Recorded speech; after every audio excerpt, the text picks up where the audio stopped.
It can be quite hard, therefore, to identify where fair practice ends and unfair practice begins. So here are a few slides that outline some examples about this. In example 1, we have the original text on the left and the work submitted on the right.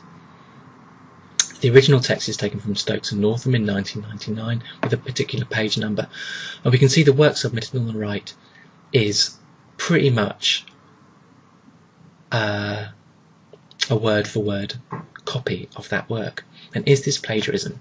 Yes, it is. And as the bit at the bottom explains the reason why. So whilst the above extract has been reworded slightly, so it's some places different from the original, the ideas contained in the original text have been repeated without any reference to the source. Effectively, the author of this essay has lifted someone else's ideas without reference to them at all. That is unfair practice. That is plagiarism. In the second example, this again is an example of plagiarism, though although the ideas that have been taken from Stokes and Northam have been referenced to a small degree, they haven't been referenced properly. They've written just simply Stokes and Northam. There is no allusion to the year or the page number. If I, as the marker or the reader of this work, wanted to find out a little bit more about these ideas, I could see, okay, Stokes and Northam wrote these ideas, that's where I could find out more.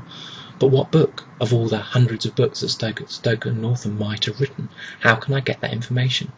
The point of referencing is to give the reader the opportunity to go to the original source and read it for themselves, to see whether they have understood that work appropriately and whether they can find out more. In this case, the reader can't do that, so that is unfair practice. That is plagiarism. There's a third example here of with the same example from Stokes and Northam. As you can see on the right hand side, there's a large quotation taken from Stokes and Northam here, pretty much word for word what they've said, in fact exactly word for word. But this is not plagiarism. They have used their ideas, but they've referenced them properly.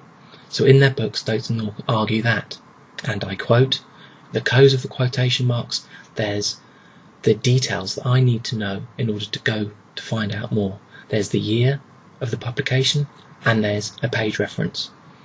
The full bibliography for the title of the book or journal paper where that was taken will be found at the end of the essay. We'll get onto that stuff in a moment.